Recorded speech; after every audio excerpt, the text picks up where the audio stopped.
Welcome to T-SAT. నా పేరు Sukesh, faculty of economy. మనం యూనియన్ బడ్జెట్ 2025-26కి సంబంధించిన అంశాల గురించి మనం మాట్లాడుతున్నాం. 2025 ఫిబ్రవరి 1 శనివారం రోజున పార్లమెంటులో ఆర్థిక మరియు కార్పొరేట్ వ్యవహారాల శాఖ మంత్రి నిర్మలా సీతారామన్ గారు 50,65,345 కోట్ల రూపాయలతోటి బడ్జెట్ ప్రవేశపెట్టడం జరిగింది.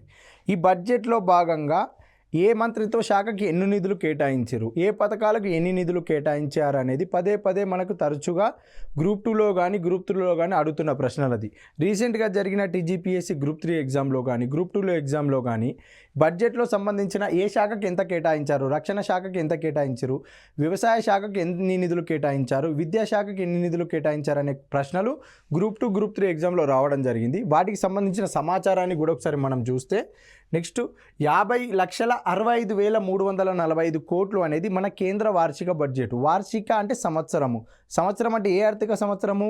2025-26 ఆర్థిక సంవత్సరానికి సంబంధించిన బడ్జెట్ ఎంత? 50,65,345 కోట్లు. దీనిలో రక్షణ శాఖకి, డిఫెన్స్కి ఎంత కేటాయించారు అని అంటే 4,91,732 కోట్లు అనేది రక్షణ శాఖకు కేటాయించడం జరిగింది. ప్రతి ఏ శాఖకి ఎంత కేటాయించారనేది పదే పదే తరచుగా అడుగుతున్న ప్రశ్నలు ఇవి చూసుకోవాలి. రక్షణ శాఖకి ఎంత? 4,91,732 కోట్లు.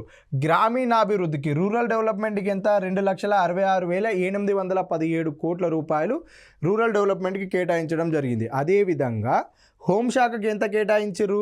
2,33,211 కోట్లు. రక్షణ శాఖకేమో 4,91,732 కోట్లు. గ్రామీణాభివృద్ధికి 2,66,817 కోట్లు. హోంశాఖకేమో 2,33,211 కోట్లు. వ్యవసాయ అనుబంధ రంగాలకు ఎంత కేటాయించారు? ఇక్కడ 1,71,437 కోట్లు. 1,71,437 కోట్లు అనేది వ్యవసాయ అనుబంధ రంగాలకు కేటాయించడం జరిగింది. విద్యకి ఎంత? 1,28,650 కోట్లు. విద్య అనే టాపిక్ రాగానే ఇండియన్ ఎకానమీ సిలబస్లోని థర్డ్ పార్ట్లో సోషల్ డెవలప్మెంట్లో భాగంగా విద్య అనేది సపరేట్ టాపిక్ ఉన్నది మనకి సబ్ సిలబస్లో. ఈ విద్యకి ఎంత కేటాయించారు? 1,28,650 కోట్లు. ఇది ప్రత్యేకంగా గుర్తుంచుకోవాలి, ఎందుకంటే బడ్జెట్ కేటాయింపులో భాగంగా శాఖల వైజ్గా అడగవచ్చు. సిలబస్లో మనకి సిలబస్లో ప్రత్యేక అంశాలు ఉంటాయి కదా. విద్య అనేది సోషల్ డెవలప్మెంట్లో భాగం ఉంది కాబట్టి విద్యకి ఎంత కేటాయించారు అనేది దానిలో భాగంగా క్వశ్చన్ రావచ్చు, బడ్జెట్లో భాగంగా క్వశ్చన్ రావచ్చు. విద్యకి ఎంత కేటాయించారు? 1,28,650 కోట్ల రూపాయలు విద్యాశాఖకు కేటాయించడం జరిగింది. నెక్స్ట్ ఏంటి? రక్షణ శాఖ చూసినాము, గ్రామీణాభివృద్ధి, హోంశాఖ, వ్యవసాయ శాఖ. క్వశ్చన్ ఎట్లా వస్తుంది? 2025-26 బడ్జెట్లో క్రింది శాఖల కేటాయింపులను సరైన క్రమంలో అమర్చండి.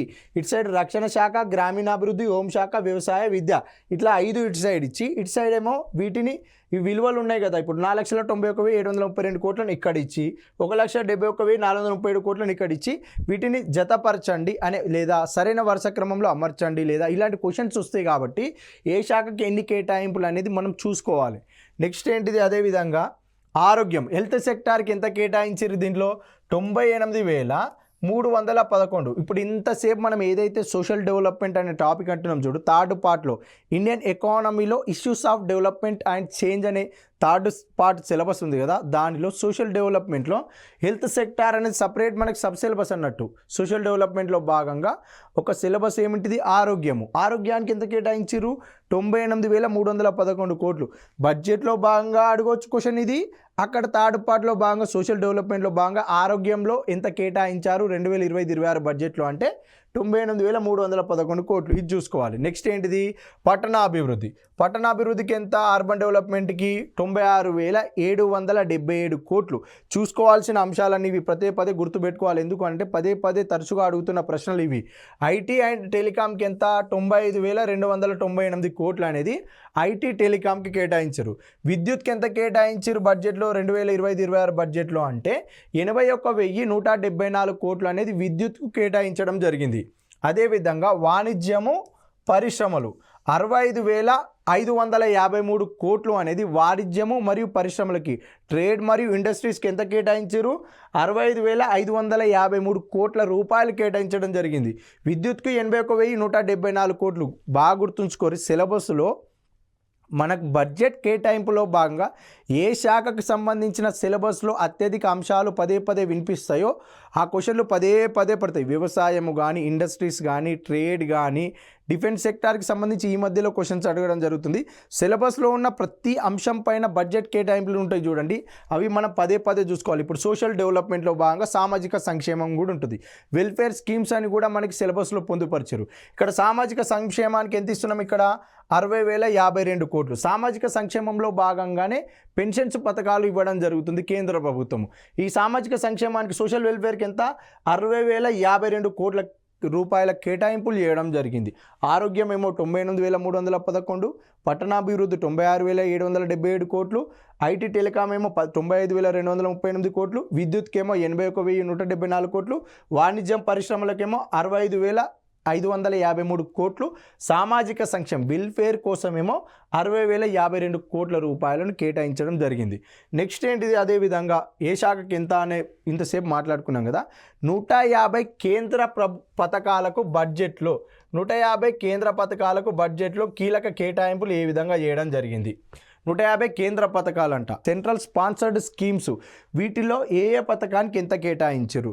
గ్రామీణ ఉపాధి హామీకి 86,000 కోట్లు, Mahatma Gandhi national rural employment guarantee scheme, ఇది ఎప్పుడు ప్రారంభించారు అని అంటే ఈ స్కీమ్ యొక్క ప్రాధాన్యత ఏంటిది అనేది ముఖ్యంగా తెలుసుకోవాలి. ఎందుకంటే దేశంలో చట్టబద్ధత కలిగిన ఏకైక ఉపాధి హామీ పథకం ఏదైనా ఉంది అంటే అది national rural employment guarantee scheme.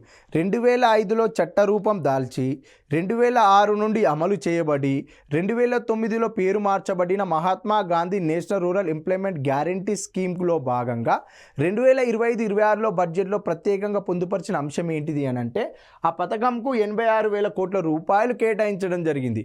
గ్రామీణ ప్రాంతాలలో ఉన్న నైపుణ్య కొరత కలిగిన వ్యక్తుల కోసం ప్రత్యేకంగా తీసుకొచ్చిన పథకమే గ్రామీణ ఉపాధి హామీ పథకం. ఈ పథకం యొక్క పూర్తి పేరే Mahatma Gandhi national rural employment guarantee scheme. ఈ స్కీమ్లో భాగంగా ఒక వ్యక్తికి 100 రోజుల పాటు ఖచ్చితంగా ఉపాధి కల్పించాలి. ఒకవేళ ఉపాధి కల్పించకపోతే ఆ వ్యక్తి ఈ పథకంలో ఉపాధి కోసం ఖచ్చితంగా క్వశ్చన్ చేసే హక్కు కలిగి ఉండే అవకాశం కలిగి ఉన్న ఏకైక పథకమే ఎంజీ నరేగా. చట్ట రూపం దాల్చిన పథకం ఇది. 2005 చట్టం, 2006 నుంచి అమలు, 2009 అక్టోబర్ 2 నాడు పేరు మార్చబడింది. ఏమని, national rural employment guarantee scheme నుంచి Mahatma Gandhi national rural employment guarantee స్కీమ్గా రూపుదాల్చడం జరిగింది. దీనికి సంబంధించిన పథకంకి ఎంత 86,000 కోట్ల రూపాయలు అందించడం జరుగుతుంది.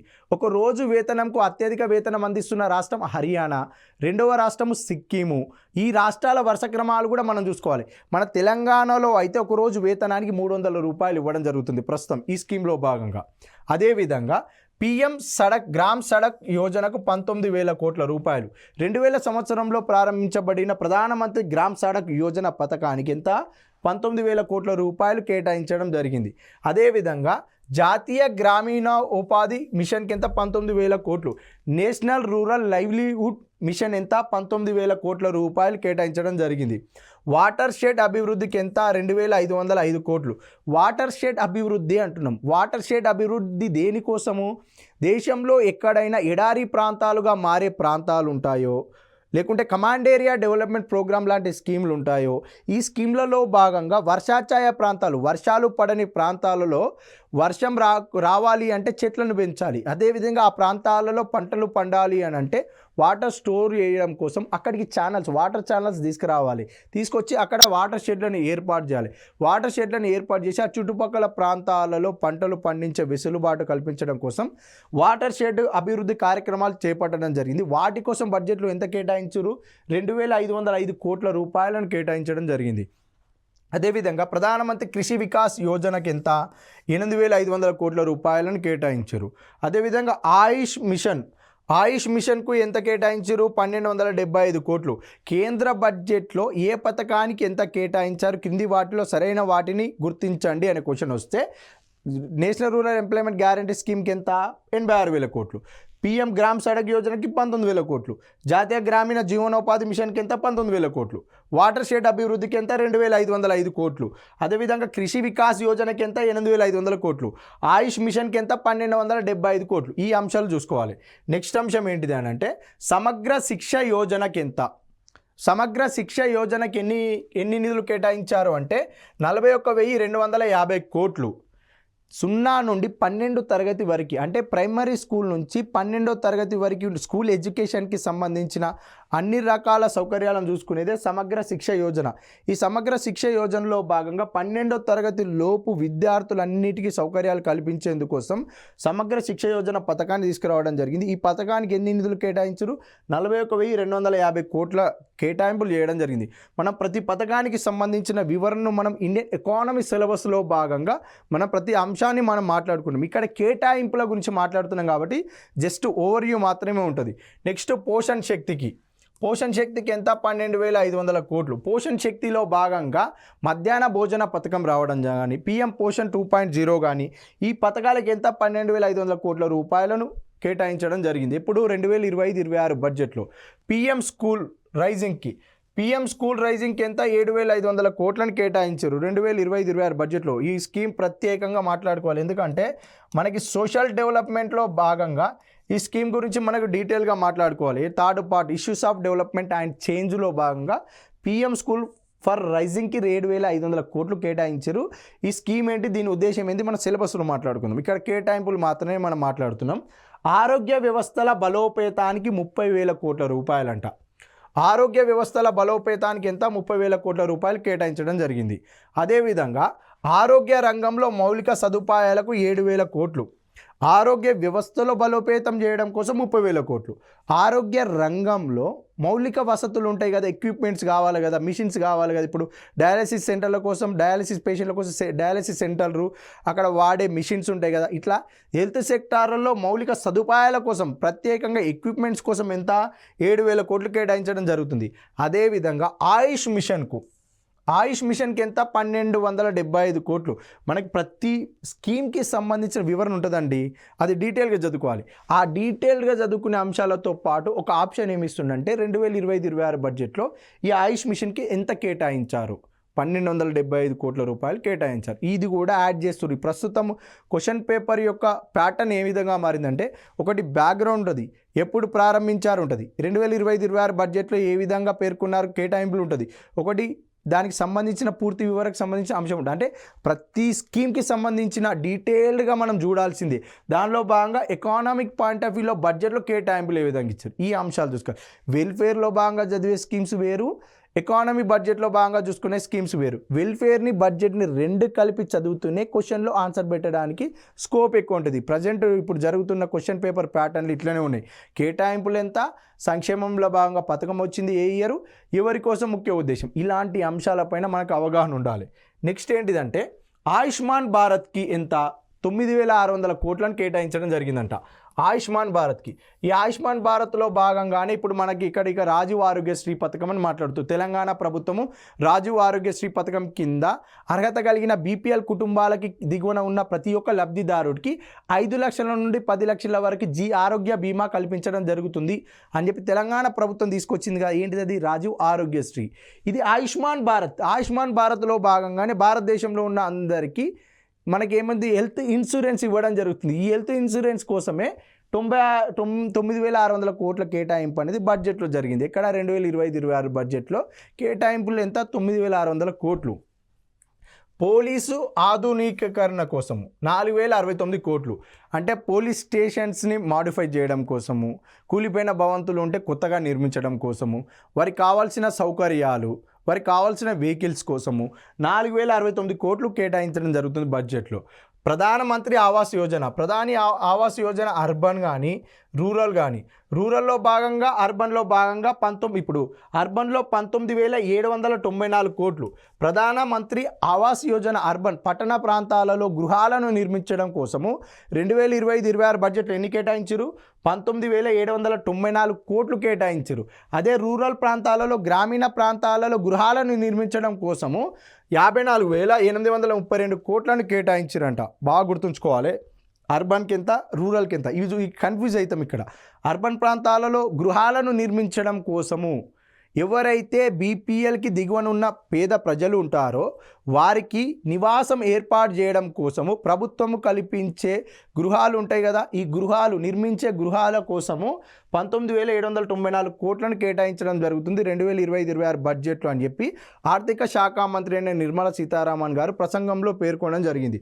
అదే ప్రధానమంత్రి ఆవాస్ యోజన గ్రామీణ ప్రాంతాలలో బీపీఎల్కి దిగువనున్న ప్రజల కోసము ఉచితంగా నివాస సదుపాయం అనగా ఉచితంగా గృహ వసతి కల్పించాలి, ఉచితంగా ఇల్లు కట్టించాలనే ఉద్దేశంతో 54,832 కోట్లను కేటాయించడం జరుగుతుంది. ఎందులో భాగంగా 2025-26 బడ్జెట్లో భాగంగా చదివే ప్రతిసారి 2025-26 బడ్జెట్ అనేది గుర్తుపెట్టుకొని చదివితేనే మన క్వశ్చన్లో ఎలాంటి క్వశ్చన్ వచ్చినా మనం తొందరగా ఐడెంటిఫై చేసే అవకాశం ఉంటుంది.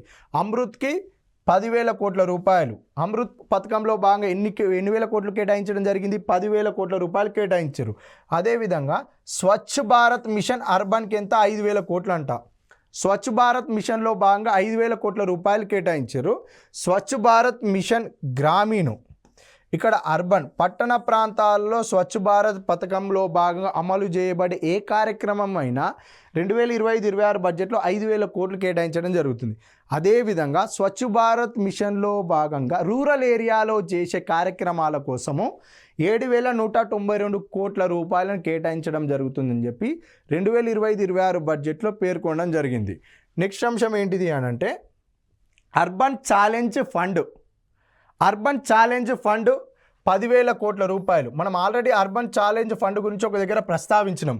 ఏంటిది, అర్బన్ ప్రాంతాలలో ఎవరైతే ఉన్నారో వారికి స్థిరమైన ఉపాధి కల్పించి వారి కోసం స్థిరమైన ఉపాధి కల్పించి వారి యొక్క ఆదాయాలను పెంపొందించేలా వారికంటూ ఒక ప్రత్యేకమైన ఉపాధి కల్పించేలాంటి ఒక స్కీమ్ని తీసుకురావడం. అంటే ఏంటిది, అర్బన్ ప్రాంతాలలో ఎవరికి అయితే ఉపాధి లేదో బీపీఎల్ ప్రజలు ఉంటారో ఆ బీపీఎల్ ప్రజల వారికి ఉపాధి లేకపోతే వారికి ఒక స్థిరమైన ఉపాధి కల్పించి ఎంప్లాయ్మెంట్ కల్పించిన తర్వాత వారికి శాలరీ వస్తుంది. శాలరీ అంటే ఆదాయం వస్తుంది. ఇలా ఆదాయము అనేది గణనీయంగా తీసుకురావడం కోసము అర్బన్ ఛాలెంజ్ ఫండ్ను మేము ప్రత్యేకంగా ఏర్పాటు చేస్తున్నామని చెప్పి బడ్జెట్లో పేర్కొన్నారు. ఈ అర్బన్ ఛాలెంజ్ ఫండ్లో భాగంగా ఏం చేయాలి అని అంటే అన్ఎంప్లాయ్మెంట్ని తగ్గించే ఉద్దేశంతో ఉపాధి కలిగించి వారికి ఎంప్లాయ్మెంట్ జనరేట్ చేసి వారికి ఆదాయాలు వచ్చేలా చేసి లాభాలు వచ్చేలా చేసి వాళ్ళు బీపీఎల్ నుంచి బయటపడేలా ప్రయత్నం చేసేదే అర్బన్ ఛాలెంజ్ ఫండ్ యొక్క ముఖ్య ఉద్దేశం. దీనిలో ఎన్ని కేటాయించారు, 10,000 కోట్ల రూపాయలు కేటాయించారు. ప్రధానమంత్రి కృషి సించాయి యోజనకి ఎంత, 8,260 కోట్లు. పర్ డ్రాఫ్ట్ మోర్ క్రాఫ్ట్ అంటే మనకి డ్రిప్ ఇరిగేషన్ ఉంది కదా, తర్వాత ఈ స్ప్రింక్లర్ల ద్వారా పంటలు పండించే కార్యక్రమాలు ఇవన్నీ ఉన్నాయి చూడండి. ఇవన్నీ ప్రధానమంత్రి కృషి సించాయి యోజనలో భాగంగా ఇన్బిల్ట్ అయినాయి, అంటే వీటిలో విలీనమైనవి. ఈ ప్రధానమంత్రి కృషి సించాయి యోజనలో భాగంగా వ్యవసాయంలో నీటిపారుదల వసతిని కల్పించే ఉద్దేశంతో, అంటే తక్కువగా నీటిపారుదల వసతులతోటి తక్కువ నీటితోటి ఎక్కువ పంటలు కల్పించాలని పీఎం కృషి సించాయి యోజనలో భాగంగా 8,260 కోట్లు కేటాయించారు. ప్రతి పథకానికి సంబంధించిన డీటెయిల్ ఎక్స్ప్లెనేషన్ మనం క్లాస్లో భాగంగా చెప్పింది. ఇక్కడ బడ్జెట్ సెషన్ కాబట్టి బడ్జెట్ సెషన్లో అంశము ఎన్ని కేటాయింపులు ఇవి మాత్రమే చూస్తున్నాం. నదుల అనుసంధానానికి ఎంత, 2,400 కోట్లు నదుల అనుసంధానానికి. నెక్స్ట్ ఏంటిది, పోలవరం ప్రాజెక్టు కోసం ప్రత్యేకంగా బడ్జెట్లో 2025-26 బడ్జెట్లో ఎన్ని వేల కోట్లు కేటాయించారంటే 5,936 కోట్లు కేటాయించారు పోలవరం ప్రాజెక్టుకు. ఇది చూసుకోవాలి, ఎందుకంటే అడుగుతారు మనకి తెలంగాణలో అడుగుతారు ఈ క్వశ్చన్. ఎందుకు అని అంటే పోలవరం ప్రాజెక్ట్ ఇప్పుడు మనము పోలవరం ప్రాజెక్ట్ ఎప్పటి నుంచో మనం మాట్లాడుతున్నాం కాబట్టి పోలవరం ప్రాజెక్ట్ ఎంత, 5,936 కోట్లు. ఇది చూసుకోవాలి.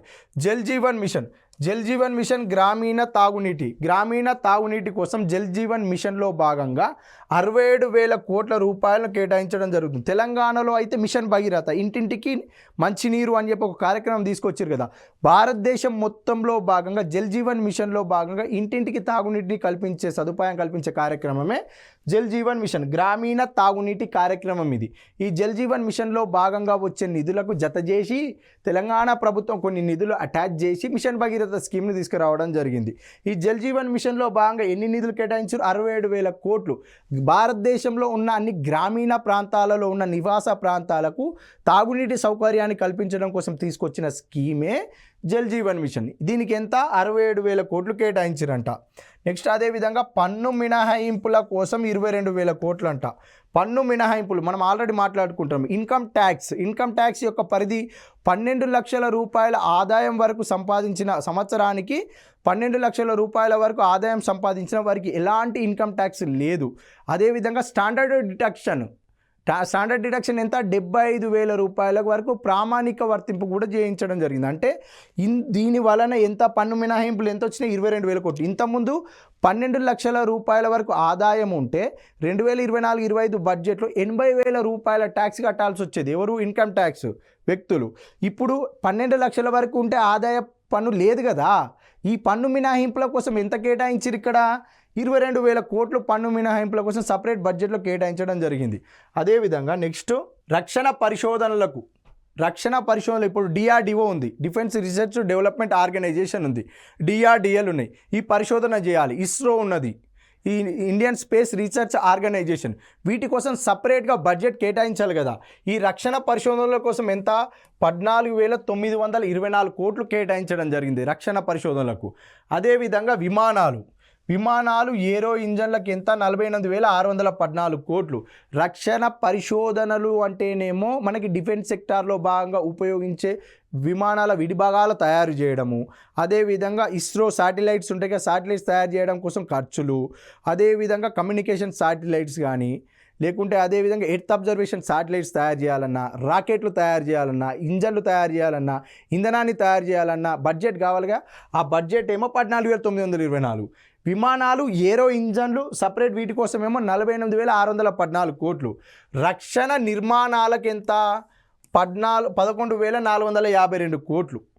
దేనికోసం? రక్షణ నిర్మాణాలు అంటే ఏంటిది?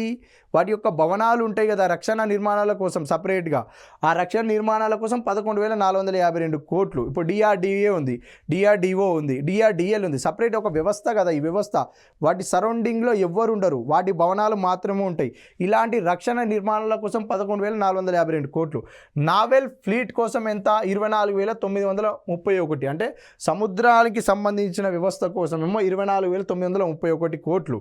అదేవిధంగా సెమీకండక్టర్స్ వ్యవస్థ సెమీకండక్టర్స్ని ఏర్పాటు చేయడం కోసం భారతదేశంలో తీసుకొచ్చిన వ్యవస్థ ఒకటి ఉంటుంది కదా.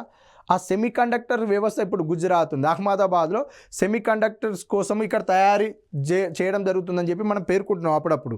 ఈ సెమీకండక్టర్స్ తయారు చేయడం కోసం సపరేట్గా బడ్జెట్లో 7,000 కోట్లను కేటాయించడం జరిగింది ఇక్కడ బడ్జెట్లో. Next India artificial intelligence mission కోసం ఎంత? 2,000 కోట్లు. ఆర్టిఫిషియల్ ఇంటెలిజెన్స్ అనే పదం రాగానే బడ్జెట్లో 2 స్థానాల్లో వస్తుంది. ఇక్కడ నేషనల్ సెంటర్ ఆఫ్ ఎక్సలెన్స్ అనే ఒక పదం వచ్చింది. ఈ centre of excellence in education అనే పదం వచ్చింది కదా.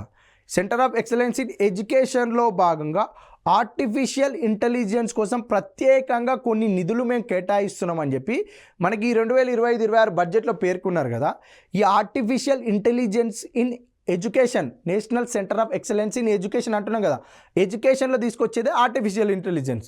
ఈ ఆర్టిఫిషియల్ ఇంటెలిజెన్స్ కోసం కొన్ని నిధులు వచ్చినాయి. ఆ నిధుల కోసం ఎంత కేటాయించారు ఇక్కడ అంటే 2,000 కోట్లు. దానిలో భాగంగా ఒక రకమైన నిధులు ప్రత్యేకంగా ఆర్టిఫిషియల్ ఇంటెలిజెన్స్ మిషన్ కోసం 2,000 కోట్లు. అంటే మనకు గుర్తు రావాలని చెప్తున్నా, ఆర్టిఫిషియల్ ఇంటెలిజెన్స్ అనే పదం రాగానే బడ్జెట్లో 2 ప్రాంతాలలో వస్తుంది. సెంటర్ ఆఫ్ ఎక్సలెన్స్ ఇన్ ఎడ్యుకేషన్లో భాగంగా ఆర్టిఫిషియల్ ఇంటెలిజెన్స్ కోసం డెవలప్ చేయడం కోసము నిధులు కేటాయించారు బడ్జెట్లో. ప్రత్యేకంగా ఇండియా ఆర్టిఫిషియల్ ఇంటెలిజెన్స్ మిషన్స్ కోసం 2,000 కోట్లు.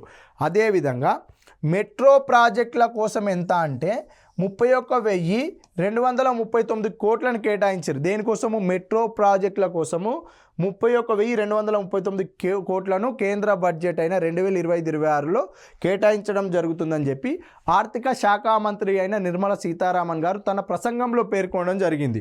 అదేవిధంగా పోలీసు మరియు మౌలిక వసతుల కోసం ఎంత? 4,379 కోట్లు కేటాయించారు. 4,379 కోట్లు. నెక్స్ట్ కొత్త ఉద్యోగాల సృష్టికి ఎంత? ఎంప్లాయ్మెంట్ రిక్రూట్మెంట్ చేసుకోవడం కోసం 20,000 కోట్లు కేటాయిస్తున్నాం ఈ బడ్జెట్లో. అంటే కట్టబడని వ్యయం అంటాం కదా, ప్రభుత్వ ఉద్యోగుల కోసం కేటాయించే అమౌంట్ ఉంటుంది కదా, అది కట్టబడని వ్యయం, తప్పనిసరిగా చెల్లించాల్సిన వ్యయం అన్నట్టు ఉంటుంది కదా. అలాంటి వ్యయము 20,000 కోట్లను మేము కొత్త ఉద్యోగాలను సృష్టించడం కోసం 20,000 కోట్లను మేము అలాట్ చేయడం జరుగుతుందని చెప్పి, కట్టబడని వ్యయం అంటే ఇంతవరకు ఉన్న ప్రభుత్వ ఉద్యోగుల కోసము, నూతనంగా వచ్చే ప్రభుత్వ ఉద్యోగుల కోసం సపరేట్ ఒక ఫండు, ఇంతవరకు ఉన్న ప్రభుత్వ ఉద్యోగుల కోసం తప్పనిసరిగా చెల్లించాల్సిన వ్యయం అని ఒకటి ఉంటుంది, కట్టబడని వ్యయం. అది కూడా బడ్జెట్లో మనకు సపరేట్గా చూపించడం జరుగుతుంది. రాబోయే సంవత్సరంలో ఉద్యోగాల సృష్టి కోసము, నూతనంగా రిక్రూట్ చేసుకునే ఎంప్లాయ్మెంట్ కోసము బడ్జెట్లో కేటాయింపులు ఉంటాయి. ఆ కేటాయింపులే 20,000 కోట్లు. అదేవిధంగా పిఎం కుసుమ్లో భాగంగా, కుసుమ్ పథకంలో భాగంగా ఎంత 2,600 కోట్లను కేటాయించడం జరిగింది. అదేవిధంగా సూర్యఘర్కి ఎన్ని, పిఎం సూర్యఘర్లో భాగంగా 20,000 కోట్లను కూడా బడ్జెట్లో కేటాయించడం జరిగింది. బడ్జెట్లో కేటాయింపులు మాట్లాడుతున్నాం, ఏ పథకానికి ఎన్ని కేటాయింపులు. పిఎం కుసుమ్లో భాగంగా 2,600 కోట్లు. మనం ప్రతి పథకం గురించి చదివేటప్పుడే ఏ సంవత్సరం ఆ సంవత్సరానికి బడ్జెట్ అలగేషన్స్, కేటాయింపులు ఏ విధంగా ఉన్నాయి, ఏ పథకానికి ఎన్ని కేటాయింపులు చేసిరు.